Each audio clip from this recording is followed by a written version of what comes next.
category design is as much about going through the process as it is about the outcome of, all right, let's now go to market and deliver the strategy. So that's probably the hidden part of category design that people don't always understand. You are listening to the Business Leadership Podcast with Edwin Frondozo. Good morning, good afternoon, and good evening, biz leaders. Welcome to another episode of the Business Leadership Podcast. I'm your host, Edwin Frondozo, and today we have a special guest who is no stranger to the world of category design and market strategy. Our guest is Mike Damphousse. He has an incredible journey that I could really appreciate, from being a hardcore programmer to a leading expert in category design. Mike has worn many hats over the years, including CEO, CMO, and startup advisor. He'll be sharing his unique experiences, including how a pivotal conversation shifted his career from programming to marketing, and how he went on to start and sell multiple successful companies. Today's episode, Mike delved deep into the world of category design, revealing how this strategic approach can make or break a company's success. He'll share real-world examples and actionable insights on how to build a category that leads to market leadership. We also discuss the concept of vision entropy, a common pitfall for startups, and Mike will provide valuable advice on overcoming internal and external challenges to keep a company's vision on track. So without further ado, here we go. Welcome to the Business Leadership Podcast, Mike. Thank you. Glad to be here. Before we get started, Mike, I'd love it if you could share a little bit something about yourself, maybe something personally, your interests, or what drives you inside and outside of your professional life. I've got sort of an eclectic background. I started my career as a computer science programmer back in the day when programming was a real art form as opposed to drag and drop. And I spent, I can't remember how many years, probably 6 or 7 years doing hardcore programming. I was working on things like robotics and nuclear plants back. This is in the 80s. And something really interesting happened. I was brought in to demonstrate a new algorithm that I had been working on. And I'm standing in front of a bunch of clients, and the president of the company was there. It was a division of Daimler-Benz. And when it was done, he looked at me and he goes, "What are you doing in engineering? You know how to talk to people." And I said, "I don't know. I love what I do." And he says, "You should try to get yourself into marketing because you've got way more legs there than you do in writing code." And I said, "I don't know about that. I just bought a new house." He goes, "Well, how much do you make?" I think at the time it was like $38,000. And he said, "Oh, well, the entry spot in marketing that I think you'd be good at would be 50. I said, "I'll be there Monday." And I never turned back. I went into marketing, and a handful of years later, I ended up leaving and starting my first startup company called Pangea. And actually it was funded by him. He was one of the first people that funded it. I was on a plane with him to Intel in Ireland and told him this idea I had. And he said, "Why don't you start a business?" And I said, "I can't do that. I got a family, and can't afford to." He goes, "Well, what do you make in a year?" And I told him, and he said, "I'll give you 2 years salary. Go start a business." And so he got 30% of the company for 2 years salary. And, here I am. I never turned back. I did that startup for 6 years. .com crashed. We almost sold it for about 80 million, but it failed. Went under when the internet crashed. But, that was just the beginning. It taught me a lot of lessons, taught me a lot about managing people and building teams, and taught me a lot about category. We started creating the category of what is now called product configuration and quoting. And we kind of pioneered it, but we didn't put the right effort in to solidify it. I know exactly why we failed. And then I ended up from there, a handful of CEO and CMO jobs, brought a company public, had another one get acquired, did another 2 startups. One failed, one succeeded. Sold it recently to a publicly traded firm in London, and been doing category design kind of for the past roughly 7, 8, 10 years. First 3 were before the book Play Bigger came out. Just doing some side projects with the folks at Play Bigger, the friends of ours, Christopher Lockhead, Al Ravadan, Dave Peterson. And when they hired Kevin Maney to write the book with them, and released it, they gave me a call and said, "Hey, Dan, the book is just crazy successful. Would you want to join up with Kevin and start a version of what we do on the East Coast?" And so we did that, and here I am now, 7 years later, 45 clients. We've probably touched over 1,000 companies through conferences and VCs and workshops, and I just love what I do. Mike, with your extensive experience over the past 25 to 30 years as a CEO, CMO, and startup advisor, how do you tackle the challenge of category design when working with companies? Additionally, why do you think it's crucial for startups today? Well, it's interesting. People, they stumble into category design. They've read the book Play Bigger, or they've come across something on social that intrigues them. And, their first gut instinct is that this is all about marketing and positioning and messaging. And it's so far from the truth.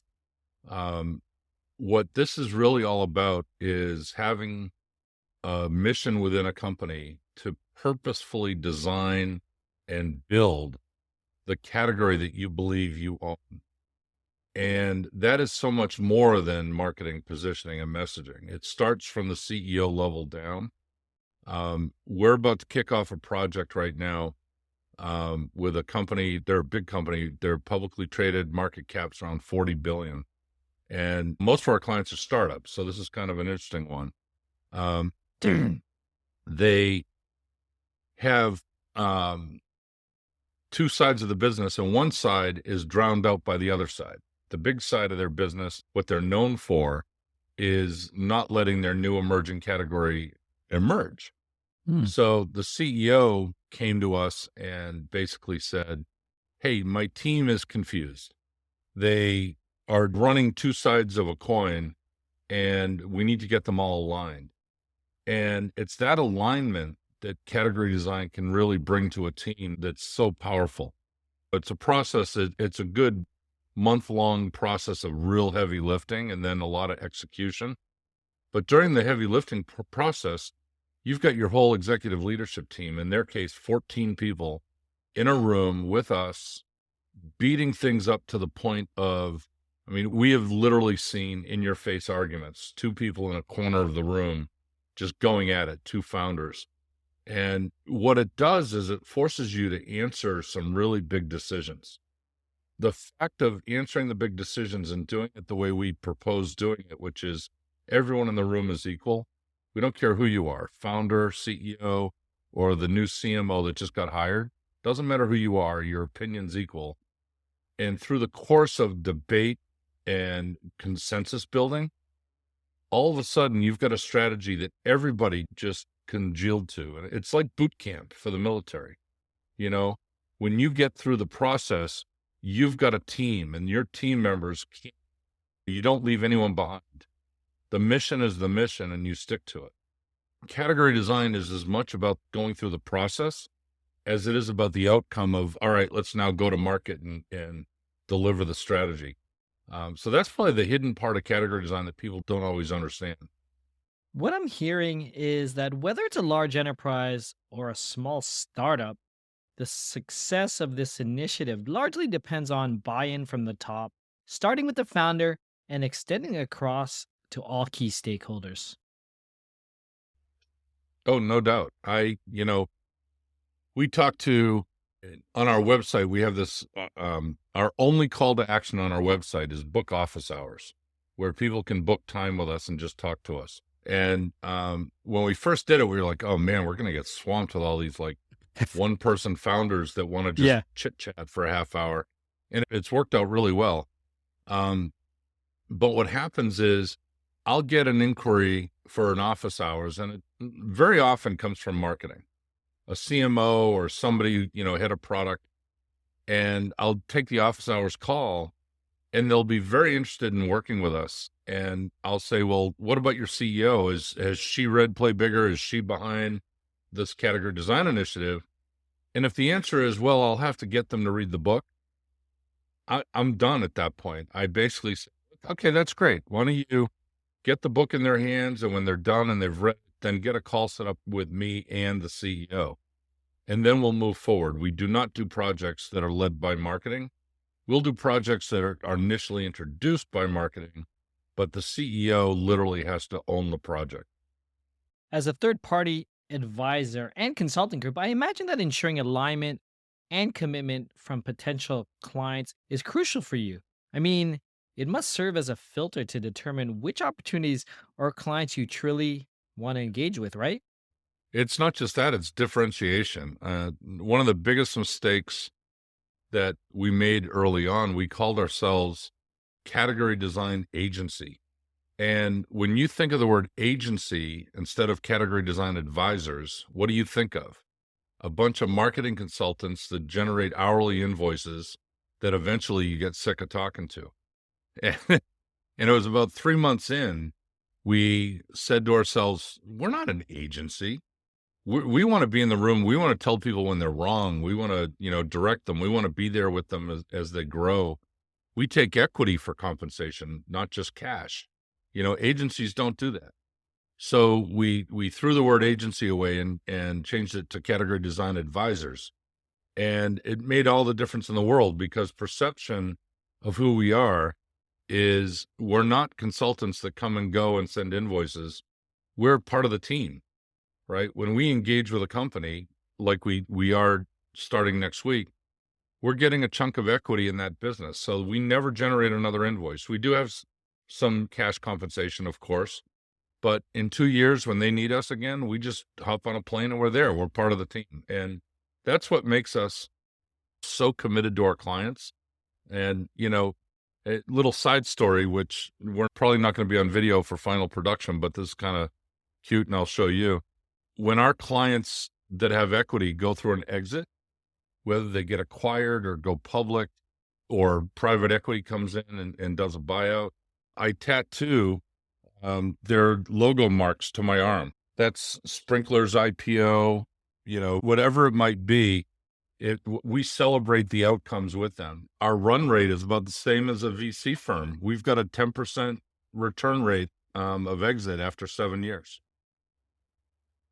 So that's amazing. I love that. It's not even, I mean, it's advisors, it's partners. You're coming to the table, you're coming to the round table as an equal. And that's a huge differentiator when it comes to the value and the offering that you have for these startups, these executives, these business leaders who are thinking about category design and really, I guess, have conviction to go through that. There was something that you had mentioned when it comes to vision entropy, which is, I think it's a common pitfall for startups. I mean, can you elaborate on this concept and how some of these companies could prevent it from derailing their vision? Yeah. So, founders, and this is more prevalent with early stage companies, they can see the outcome when they start their company, and they might shift, they might pivot over time, but once they see what it is they want to build, they can't unsee it.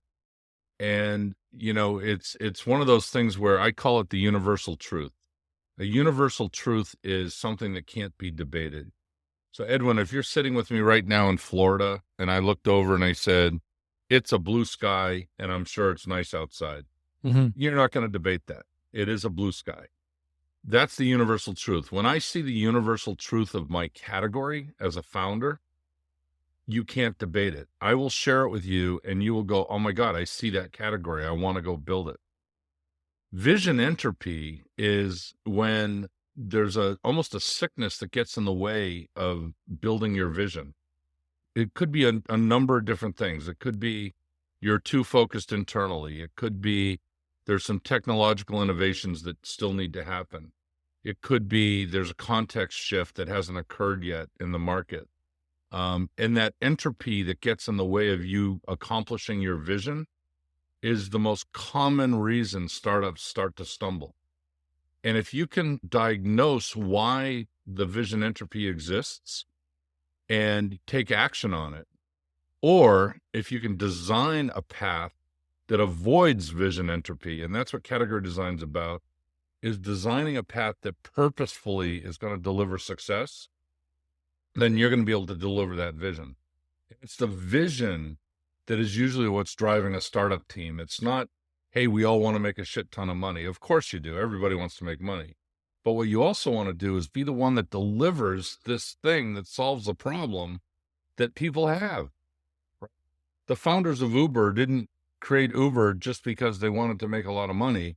They created Uber because they were sitting on the street in Paris at midnight and it was raining and they couldn't get a taxi.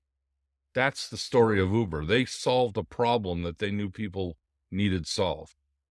And if vision entropy gets in the way, you need ways to break through. And that's, it's one of the key components. My partner, Kevin Maney, who's the co-author of Play Bigger, and I always say to ourselves when we're looking at a new client, what challenges do they have? What walls have been built? What's preventing their vision from success? And we try to break them down. That's really interesting, Mike. I just thinking out loud, it's almost like going to psychotherapy as a third party coming in. I guess you might find that many leadership teams don't even realize what's blocking their progress because they're so used to business as usual. How do you help them uncover and address these hidden challenges? Well, you just used a word that I use on every call that I take with people, and that's psychotherapy or group therapy. The process of going through category design is so similar to the process of group therapy.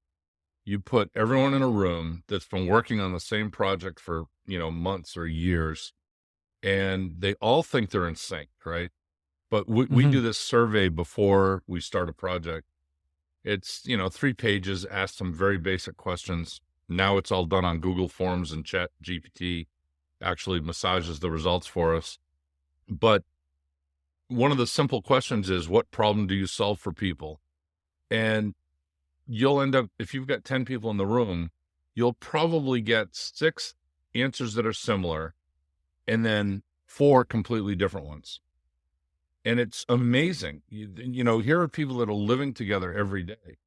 And so by getting in that room together and having a third party facilitator and, breaking down the barrier of, okay, the CEO is not the one that's going to have the final word every minute, or maybe the outspoken founder who's the head of product, and just letting everybody talk for that period of time it takes to unwind and, peel back the onion and figure out, guess what?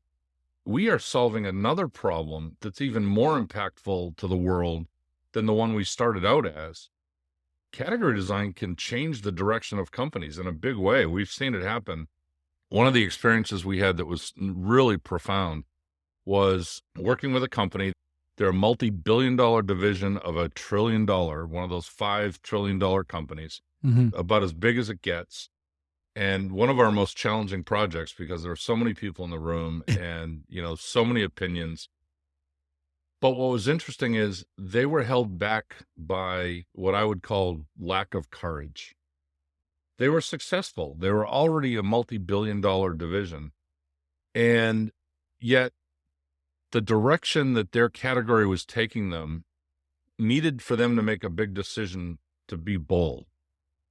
And they couldn't do it. And we broke them down and we added extra days to the workshop. And finally, it's kind of an interesting story. I don't think this is the breakaway moment, but it was during the Stanley Cup playoffs. Hmm. And I remember getting so frustrated that nobody was willing to make a big decision.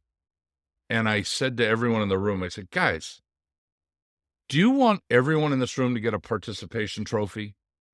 Or do you want to get the Stanley Cup and skate around the rink and hold it over your heads? And I mean, kind of anti-woke, right? It was Yeah. kind of like, making fun of the participation trophy concept, but it was the statement. And it broke the ice. We did a Eh, survey of the room. Okay, everyone give us a pulse check. And it went around the room again, 16 people, blankety blank, same answer, no courage. It gets all the way around to the VP of sales. And the VP of sales basically said, guys, we need to be bold. We need to make a choice here. And then all of a sudden, the pulse check around the room, everybody agreed. It was time to make the change. So sometimes courage is the only thing lacking for a good decision. That's a fantastic example, and I really appreciate you sharing it. I'm curious, especially for our listeners, about these types of workshops where you help teams align and reflect. From your experience, Mike, do these moments tend to happen immediately or can they take some time to emerge? Usually, we can get to the aha moment within a day or two. Mm. Only because, people are working towards the same goals, right? And they just need to align. But we had one situation that took us 4 trips back to the company's headquarters and 7 redos of what we call our big deliverable, our category point of view. Hmm. Think of it as the narrative story. It's kind of like the constitution for the category. It took us 7 revisions of the point of view to finally get to the point where we were all in alignment. And the biggest reason it took so long for that company is they just didn't know who they were going in 10 different directions. They had 10 brilliant ideas and 7 were taking hold. To say what category they had, we had to narrow it down. We had to figure out the ones that were going to be best growth, best impact, most profitable. And in their case, a context shift occurred, which was COVID. And they're a biotech company. COVID just turned 7 of the 10 directions on their stomach, but the other 3 exploded. And their overall valuation, I think it was a multiple of 7 over the course of 2 years because of COVID. There's a company that actually benefited by it. Mike, I'm just I'm just thinking it's because of this exercise, this category design exercise, and obviously we will never know, but I'm thinking if they didn't go through this exercise and COVID hit, their growth trajectory might have been different because they hadn't fully defined who they were, their identity. They would have all gotten sick. They wouldn't have figured it out. They would have failed. Honestly, so many big categories are designed and built with luck, right? Everything's in your favor. We have a concept that's called the category formula, which is real simple. A category is made when you've got a shift in context, plus a problem, plus an innovation, technology or business or process. So context plus missing plus innovation builds a new category. And if they're not all there and they're not all in the right, place, category's not going to really take off. You're going to struggle. You're going to try to build something that wasn't ready, for instance. Let's say innovation wasn't there, right? All these great AI products that we see today, go back 3 years ago. And were there AI startups 3, 4 years ago? Of course there were. Did they succeed, and do you know who they are today? No. But the ones that all of a sudden started to take off was when Gen AI and large language models took off. That shift in innovation all of a sudden gave them what they needed to make the formula work. They had the context shift, they had the missing, they had a problem to solve, and they had the innovation that was working, right? When somebody like me, a gray-haired or no-haired, I'm bald for those that can't see my face. When someone like me at 60 years old can use the ChatGPT API to analyze, survey results, I mean, that is a shift in innovation that, companies everywhere, if they don't take advantage of it, are missing out. And that's when you can leverage, what you're trying to build and everything's aligned and the formula takes place and you can build it. But pure luck, no offense to Steve Jobs and Apple, right? Steve Jobs was a brilliant category designer, not knowing there was eventually going to be a term for that. But, he had a couple of lucky moments. And, you take advantage of that, obviously, and it accelerates your success. But if you're really a hardcore category designer, you create the luck. You design it, you have a purpose, and you march to that flag. Yeah, and I love that. I love that analogy. You have a lot of hockey analogies in this one.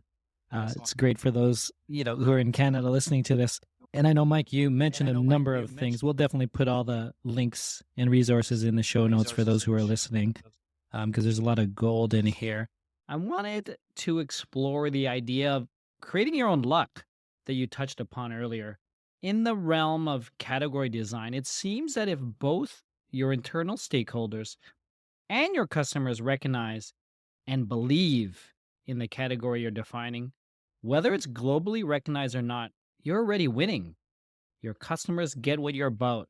Would you say that's accurate? So this is one of the key tenets of successful category design project. When you have a community of people, a movement that are supporting what you're trying to do, right? Your first customers, your super consumers, as my friend Eddie Yoon wrote a book called Super Consumers. Highly recommend people grab it. Think of it as, and I can't remember Eddie's exact mix of numbers, but it's kind of like the 80-20 rule, right? 20% of your customers are your super consumers. They're the ones that will live, breathe, and die and evangelize what you're doing for you. And categories aren't made by great marketing messages and a team of hardcore workers that are designing and building this category. Categories are really made when the clients come together and that movement forms. And the movement turns from, hey, let's do a meetup in Boston and talk about this HubSpot product, to 2 years later, let's do a conference in Boston called Inbound and get HubSpot to sponsor it. And then all of a sudden, hey, there's going to be 20,000 people at Inbound next year. Do you want to go? That's a movement. That's how a category gets built. And so people and community are a key aspect of building a category. Category design, by the way, right now, we launched a community called Category Thinkers, which is also the name of the podcast that I co-host, Calm. It's a Slack community, an open community for category designers to share ideas and debate. It also hosts the podcast, and we do live events. But, it's now 7 years since Play Bigger came out and introduced the concept of category design, and the movement is now getting to the point where it's taken on a life of its own. When we first launched Category Thinkers last year, I had it on my desktop all day long, and I was trying to keep the conversation going. Honestly, I don't have to anymore. Conversation happens. So the super consumers start to take over, and that's when a category takes on a life of its own. That's fantastic, Mike. And congratulations on building such a strong community and a Slack group. For those who are listening, I highly recommend joining. It sounds like a great place to connect. I'll be definitely checking it out as well. Switching gears a bit, I'm curious about post-workshop phase. So, after establishing a vision for category design, how do leaders like CEOs and executives begin to evangelize this? Are there specific steps that help ensure its success as it launches? Yeah, so we call that whole process mobilization. How do you mobilize the category strategy, and how do you bring it to the world? Essentially, it starts internally, right? You need to mobilize the category to your own people. So you're the CEO and the executive leadership team. What's the first thing you do? Play Bigger, the book states, what's the first lightning strike that you're going to initiate? A lightning strike is when you put all the efforts of the company behind one moment in time to communicate the category strategy. So it could be a product launch date. It could be Super Bowl commercial. It could be something as simple as a press release. But the first lightning strike that you build and do for your category strategy should be an internal mobilization type of effort. When we worked with LinkedIn's sales solutions division, we did all the category strategy work, and then they didn't do their public first lightning strike, their first launch, for 4.5 months. The reason for that was they spent that time doing internal launches. They had their sales kickoff meetings, 700, 800 people in, one location. That was their first mobilization event. Everything from your internal teams, your board members, your ecosystem, if you have partners, your vendors, market analysts. Don't forget about analysts. They're the ones that eventually label the category. By the way, if they label it something other than what you thought you were called, as long as they put you as the leader, don't worry about it. The category name's sort of secondary. And we can go on a whole episode just about category naming. But yeah, internal mobilization first, then external mobilization. And that's when you'll get the momentum, because your first level of, if you think of it in military terms, your boots on the ground are your people, right? And your people are the ones that are going to be out there evangelizing every day. When discussing mobilization and getting boots on the ground, what are some common challenges you find business leaders anticipate facing, and how do they plan to overcome them? Is this something you typically predict, or is it outlined in a book that our listeners should be reading to gain deeper understanding? Yeah, the challenge is, you know, we've seen it all, everything from internal clutter. The book describes it as gravity. The forces inside the company are getting in the way of you making good decisions. Your day-to-day energy is pulled in the wrong direction. I mean, that's the most common thing we see. Financial challenges. You've got a great idea. You're a startup. You really need, $2 million and 2 years of runway to get that marketing message out there, but you only raise 2 million for your first A round. So, those are challenges everybody's going to face. But all the challenges that we've seen, there's always a way to work around them. You know, Financial challenges are some of the most obvious. You don't need a Super Bowl commercial to start a category. One of the best lightning strikes I ever saw was a startup. It was, two guys and a credit card. They had a great idea, great product. They had a handful of developers that were working part-time in hopes that they would succeed. And they saw a trade show coming down the road in their industry. They were in the shipping container industry, and optimizing shipping containers is some crazy number. I can't remember, but it's like 60% of the shipping containers on the ocean are empty. So they're trying to figure out how to optimize that, how to make them always full. And they were competing, their new technology was competing with an existing technology, which is from IBM. And so if you think about the shipping industry, they realize the big, the companies that own the shipping industry are really owned by the big boys. There's like 6 big companies out there, Maersk, the ones that you see the logos on all the containers. Well, it ends up they were all at the same conference in San Diego or something at the same time. And so they were able to organize, I think they got 5 of the 6 big companies to attend a steak dinner, and they just bought them a nice dinner. They told their story. They had some other entertaining reason to be there. I can't remember what it was, whether it was a comedian or some speaker, but they touched their whole market in 4 hours over steak dinner. Cost them about $4,000. That's no Super Bowl commercial. That buys you the application fee for a Super Bowl commercial, you know? But I've seen all sorts of crazy things you can do. So this company, they're like they're a huge company, but they had budget constraints in their marketing budget. And so what they did is they hired a dance troupe to do a flash mob in Times Square during the ringing of the NASDAQ bell. And, so they got video, they got photographs, they got, the billboard behind them. And then this flash mob starts in the crowd and the whole crowd stops. They're all wearing the same company t-shirts. It was cool, and it was simple. It cost them a few $1,000s to find some dance school in New York City to do it for them. You can be creative. You can do all sorts of fun things. The real key to making it successful is to keep your category point of view across the board, always consistent, always telling that story, which is a story of here's the problem you have that you didn't know there was a solution for, or here's the problem you have that you didn't know you had. And here's the ramifications of not solving the problem. So here, you cut yourself on your finger.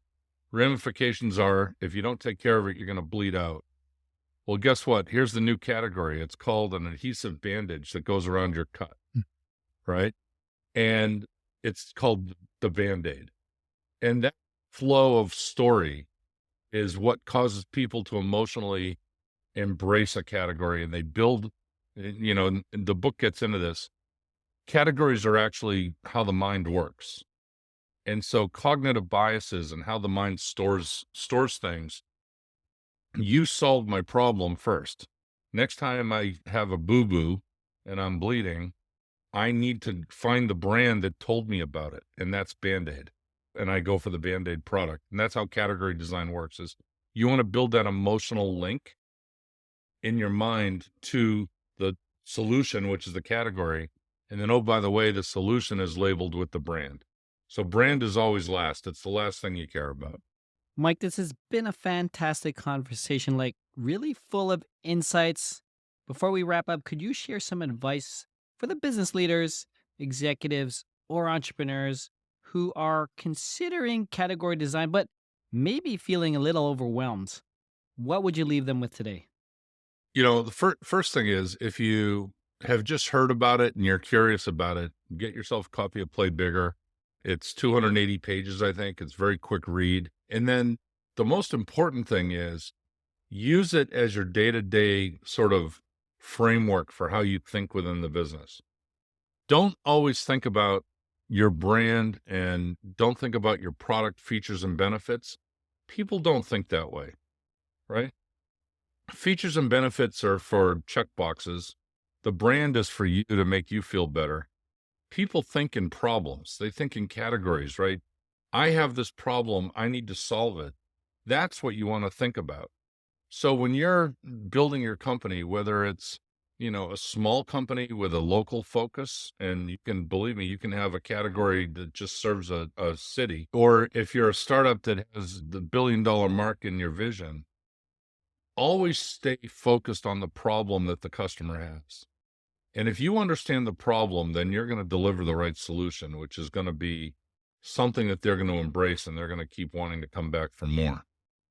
If you're working on trying to understand it internally, sort of the best thing you can do is don't let the day-to-day get in the way of, what really deserves some dedicated time. Go lock yourself up somewhere, go away for 3 days, whatever it may be, with just your team, and go through the process yourself. Spend the first day talking about nothing but the problem. Spend the second day talking about, what does it mean to people? Let's get emotional and tell the story. And spend the third day agreeing on everything. I mean, it's a very straightforward way for you to get this process rolling. And it may or may not get you all the way through. But if you get to the point where, you can see the category and you can't unsee it, then you've been able to describe it. You've won. You did the job. Mike, it's been a pleasure. Thank you for joining us on the Business Leadership Podcast. Thank you, Edwin. I really appreciate it. That's it, Biz Leaders. Thank you for joining me on yet another episode of the Business Leadership Podcast. Don't forget to check the show notes in the app that you're listening to for the links to all the resources we discussed and to connect you with our guest, Mike Damphousse. If you found any value in this episode, I encourage you, please do share it with the first person that comes to mind. Your share directs the impact and growth of the show and help us bring you more valuable content. Thank you again for your time and being part of this community. Until next time, have a 100x day. Thank you for listening to the Business Leadership Podcast with Edwin Frondozo.